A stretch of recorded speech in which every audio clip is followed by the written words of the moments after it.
Excuses are a stealthy thief. Excuses are not loud. They don't crash through the front door. They don't come waving red flags or sounding alarms. No, excuses are subtle.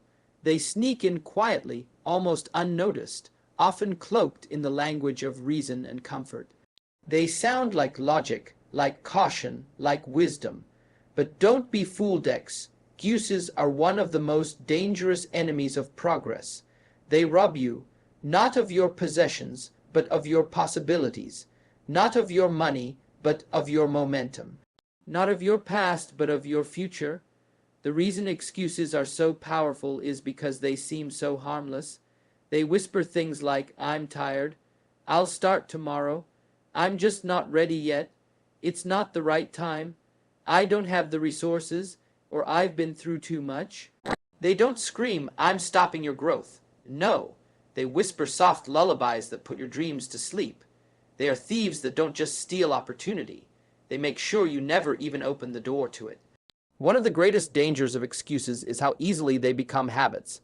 The first time you tell yourself you'll do it later, maybe you truly mean it, but the second time it's easier, and the third time you don't even question it. Excuses are habit forming.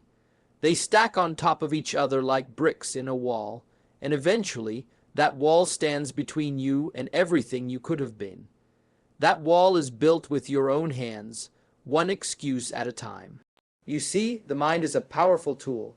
Whatever story you feed it long enough, it will begin to believe. If you constantly say you're too busy, too old, too young, too poor, too tired, not smart enough, not lucky enough, you will begin to act in accordance with that belief.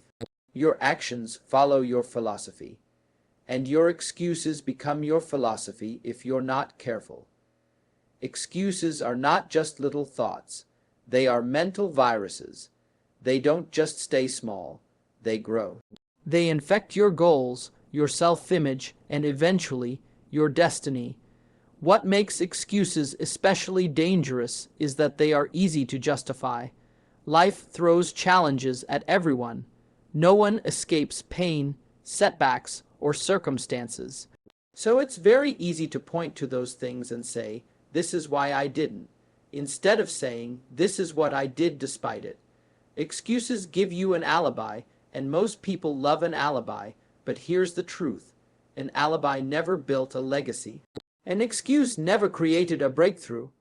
A justification never moved a mountain. Only action does that. The moment you accept an excuse, you forfeit control. You hand over the steering wheel of your life. You say, "I'm not responsible for where I'm going." You become a passenger in your own story, hoping the road gets smoother or the weather changes. But you're not here to be a passenger. You were born to drive. You were born to lead yourself, to shape your life, to build something worthwhile. That requires ownership, and ownership doesn't leave room for excuses. Excuses often stem from fear. Fear of failure, fear of judgment, fear of not being enough. And fear is clever. It doesn't always show up as panic or dread. Sometimes it wears the mask of rational thinking. It says, "Now's not the right time," or "You're not experienced enough," or "Play it safe." That's fear in disguise. That's the stealthy thief. That's the burglar you invite in for tea, thinking he's a friend, and while you're entertaining him, he's stealing your future. The tragedy is that most people don't even realize what they're losing. Because when you make an excuse, you don't feel the pain immediately. It's not like touching a hot stove. The consequences of excuses are delayed. You don't see the missed opportunities right away. You don't see the dreams fading until they're gone. You don't feel the loss of potential until it becomes regret. That's how the thief operates, slowly, silently, and by the time you notice what's missing, years have passed. But here's the good news. Just as excuses are learned, they can be unlearned. Just as they become a habit, you can replace them with new habits, responsibility, discipline, action. These are the antidotes. They may not sound as comfortable as excuses, but they build something real.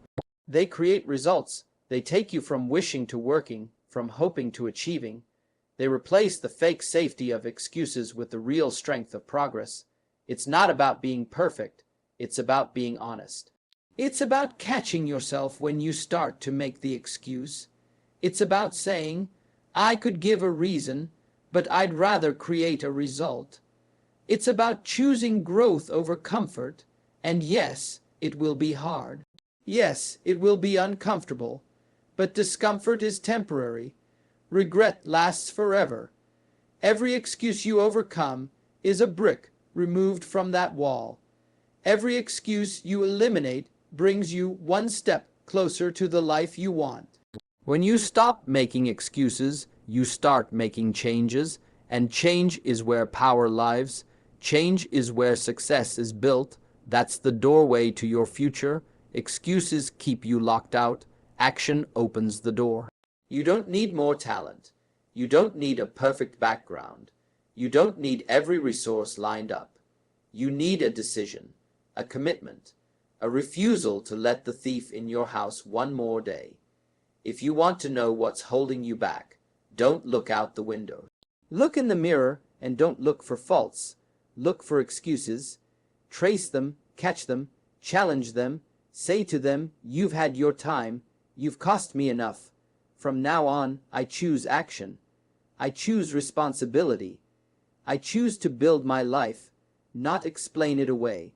The future belongs to the person who decides, not the one who delays, not the one who defends their limitations, but the one who says, I'm done with excuses.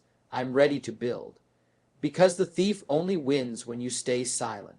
When you stop checking the doors. When you stop standing guard at the gate of your decisions. But when you stay alert, when you get clear on what matters, when you value your future more than your comfort, the thief has no chance. Excuses are easy. That's why most people use them. But you're not most people. You weren't designed for ease. You were built for excellence. And excellence doesn't come with excuses. It comes with choices. Every day you choose comfort or courage, safety or strength, delay or discipline. The thief comes softly, but your stand must be loud. Your choice must be firm, and your commitment must be daily, because your future is too valuable to be stolen quietly. You can either have excuses or results, not both. Every dream, every goal, every vision of a better future lives on the other side of action, and every excuse stands in the way of that action. This is a truth as old as time. You don't get results and make excuses at the same time. You must choose.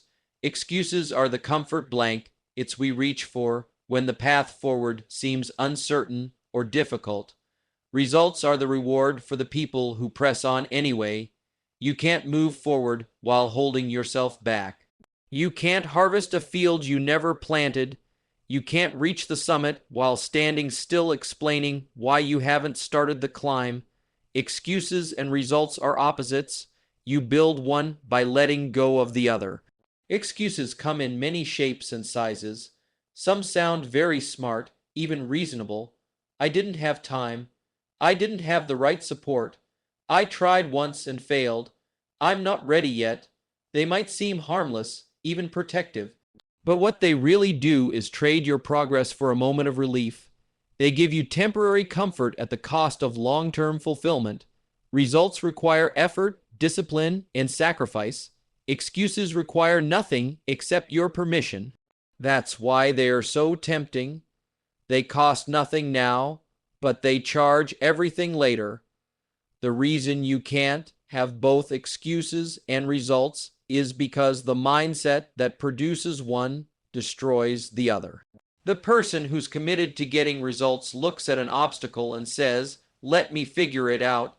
The person focused on excuses looks at the same obstacle and says, "That's why I can't." It's not the challenge that determines your outcome, it's the attitude you bring to it.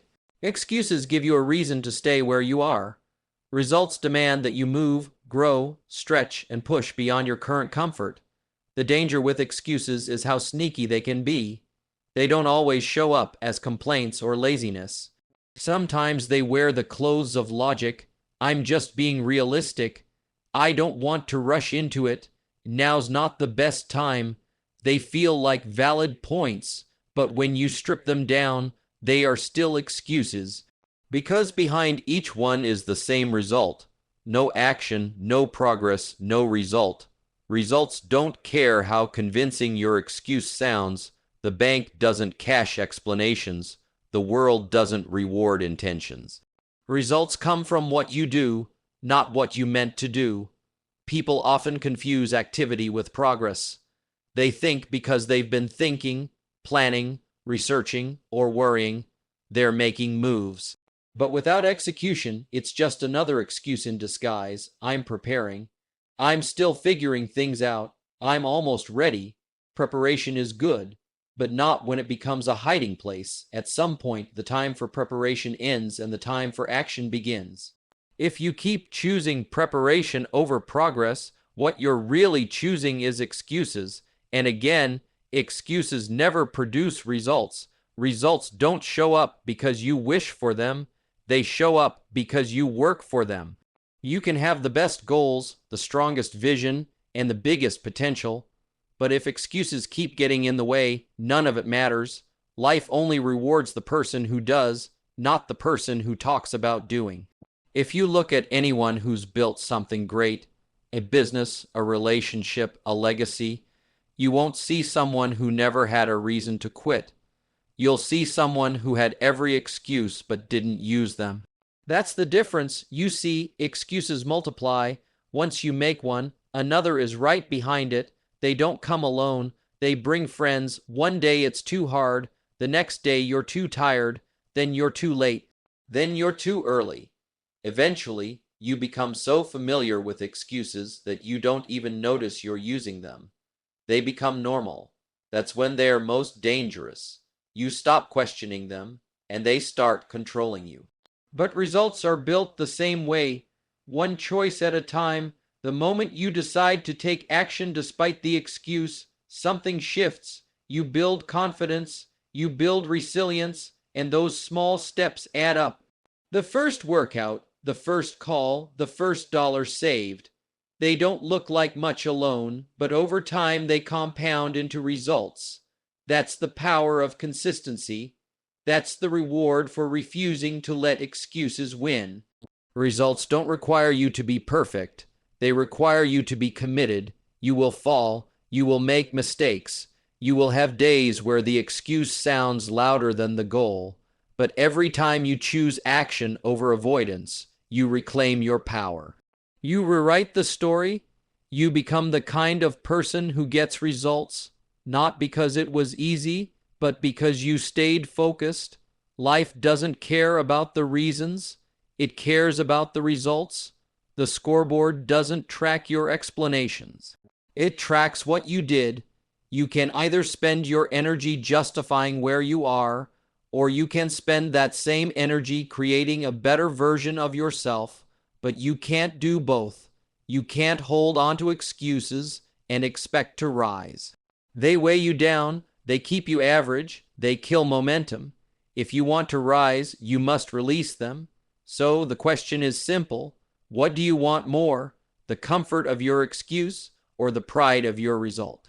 One gives you a story, the other gives you progress. One helps you feel safe, the other helps you become strong. One lets you off the hook, the other takes you to the top. It's your choice, but understand this. Every excuse accepted is a result rejected. And every time you choose the excuse, the result moves further out of reach. You can wait for the perfect moment, or you can decide that now is good enough. You can blame your past, or you can build your future. You can explain why you didn't, or you can show what you did, but you cannot do both. That's the truth. That's the line in the sand. Results don't belong to those who argue for their limits. They belong to those who rise above them. Excuses might feel good in the moment, but results feel better forever.